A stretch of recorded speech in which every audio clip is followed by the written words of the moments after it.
What is up, Retromaniacs? My name is Mike. His name's EP. His name's Joe. We're not here to give you one. We're not here to give you two. We're here to give you 3 cards you need for your retro PC. I've got a fun card today. A Hall of Famer. Offensive lineman. Okay. We don't get enough lineman cards around here, right? Where are we here? We got, Larry Allen, 1994 Topps rookie card. Number 441. I'm putting this down now because I already put the picture here and it looks so much better. This card is actually about a $10 card, with stuff from this era. You can find an auction here and there that ends for like $2 or $3. You can see Buy It Nows that ended for $15. The last sale on eBay was actually $15. So cheapest on ComC's 10. We'll go with that as a rough number. He did not have many cards. He had 3 draft pick cards. He had classic, superior rookies, and signature rookies. And then he only had the Topps rookie, a Stadium Club rookie, and a playoff rookie in his NFL uniform. So pretty rare card of a Hall of Famer. The Topps card is actually his most valuable. $10 card. PSA 9. These are interesting. Anywhere from about $50 to $125. Because, that's how things go with these older cards. There was one that sold for $50. It was on a fixed price. I think maybe the person undersold their card. A lot of them were up more in the $80 to $100 range for that. PSA 10s are pretty solid at $175. Most of the sales are right around there. So, yeah, that's my card. I saw it at the card show the other week, and I'm like, that's a Larry Allen rookie. I got to pick it up. It was like $1, I think. Might have been $2. No, I think it was just $1. So if I see a Larry Allen Topps rookie for $1, I'm buying it. It's my card.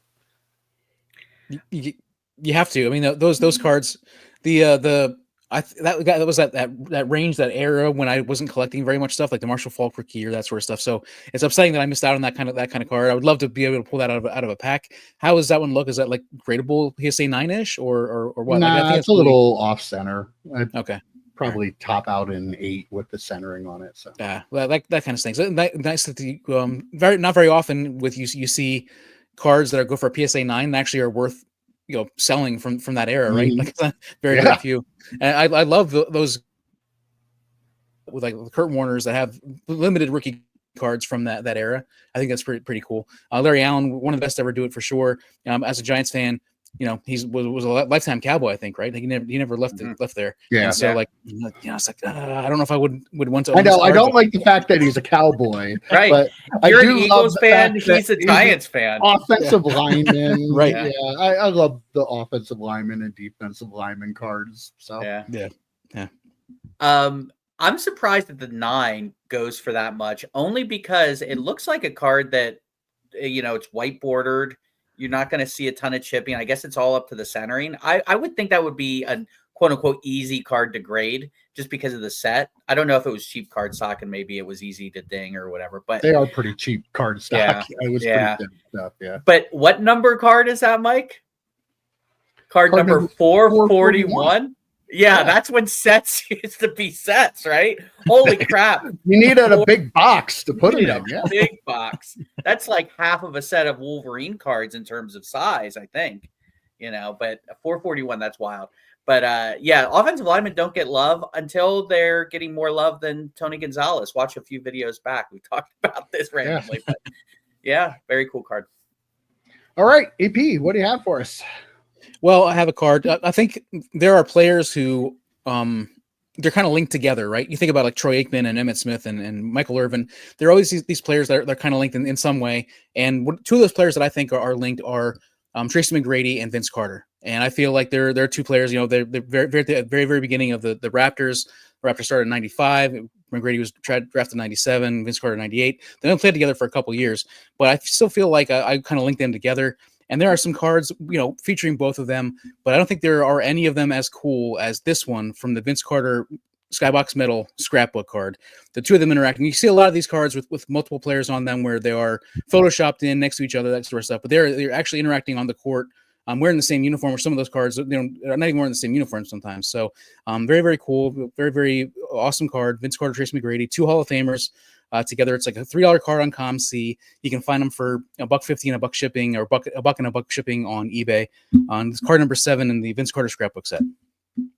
I like it. Yeah, Tracy McGrady, man, he's an underrated player that people just don't really remember like they should. He was so good. But yeah, the two of them on the team, that's an awesome card with them shaking hands like that and stuff too. Like as far as two guys on one card, that one's pretty awesome there. So yeah, I like that. I don't even really remember that one. I remember that subset had some really different cards in it. Right, I remember that, but I don't remember that like one, so. Like Vince Carter wearing camo on the one card. Yeah, that's the one I'm thinking. Yeah. It's a 10 card set, 1 in 8 packs. So it's not like super duper rare, but still, I mean, this was the only one I think that had multiple players on it. So very cool. I'm a sucker for cards with multiple players on it. The first card I ever did on 3 cards was the multiple players of quarterbacks, posing for the NFL photo shoot or whatever. I love multiplayer cards. I'm not a basketball expert. I'm an expert in pretty much everything else. Basketball, it's touch and go. But I will say, like, when you talk about some of those cards, like the Kobe LeBron card and things like that, like, you don't get that as much in football because everyone's wearing helmets. You don't get to see it as much. I don't know if they do much in baseball like that, but having 2 teammates on a card is pretty neat. And for a card that cheap, for metal too, we didn't even talk about the fact that it's for metal, which is freaking awesome. Anything metal is going to be cool. So, hey, a cool card. All right, Joe, wrap us up. So I don't know if you guys caught this week, but some other channel did 5 cards you need in your PC, right? Oh, yeah, there's another channel. What do they say? Always imitated, never duplicated kind of thing. So, but it made me think, why didn't we think of doing 5 cards? So I'm doing 3 cards by myself to add up to 5 cards. Of course you are. Okay. Because we need 5 cards. I kid. There's a reason that these 3 cards are going to have. These are not 3 just random cards together. I am going with the 1994 Star Trek Master Series Series 2 triptychs, cards 1 through 3. And I'll tell you why I'm going with these. So there you have. You've got Scotty and Chekhov there. Mike, you don't know who these guys are. I get that, but you will know why I went with this one. No, I don't know where I'm going to put them all on the screen. And Sulu. That's why we do 1 card each. Because but then, right here. Yeah, but then you've got the centerpiece. You've got Kirk, Spock, and McCoy. But look at the signature at the bottom. Ladies and gentlemen, Joe Jusko, who is probably the most famous card artist of all time. 1992 Marvel Masterpieces. Skybox brought him back to do some Star Trek Master Series cards. And this card is just, I'm sorry, this card with the signature, this is the one you really need. The other 2 are cool because you can build the little puzzle. This is the card you need. And that's the card you can put up, Mike, if you're only putting 1 up. But look how cool that card is. It's got Jusko's signature right in the center. It's got the 3 main characters from the original series. I was a Next Generation guy. Love Next Generation. If I'm buying one of the 3, there's a triptych for the original series, the Next Generation, Deep Space Nine. I'm buying this one. I don't care that I'm not an original series guy. This is so freaking cool. His art is absolutely amazing. Yeah. And he's getting a resurgence now. Mike, you opened up. They didn't do well for you from what I understand, but 1992 Marvel Masterpieces Platinum came out at the end of last year.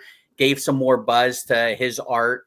And I'd argue, even though 92 Masterpieces is not my favorite Marvel set, it's just in the lexicon. Like, it's like the thing people point to. So the fact that he did Star Trek cards, pretty freaking cool. So that's my card this week, boys.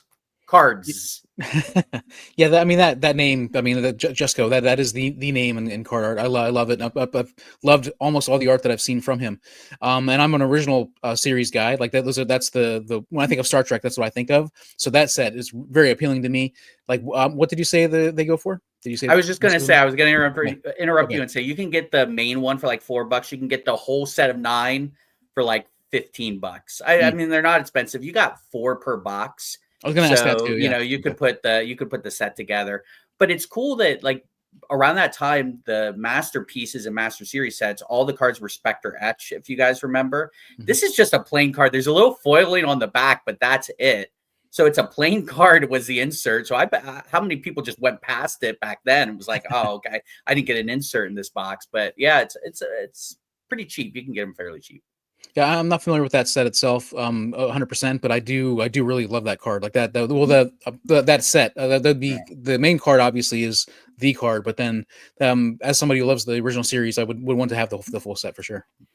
The cool thing about his artwork is too, no matter what IP he's doing it for, you can tell that's him. So Yep. I've seen other cards like that too. You just know right away. I look at it and like, oh, yep, there, Jusko.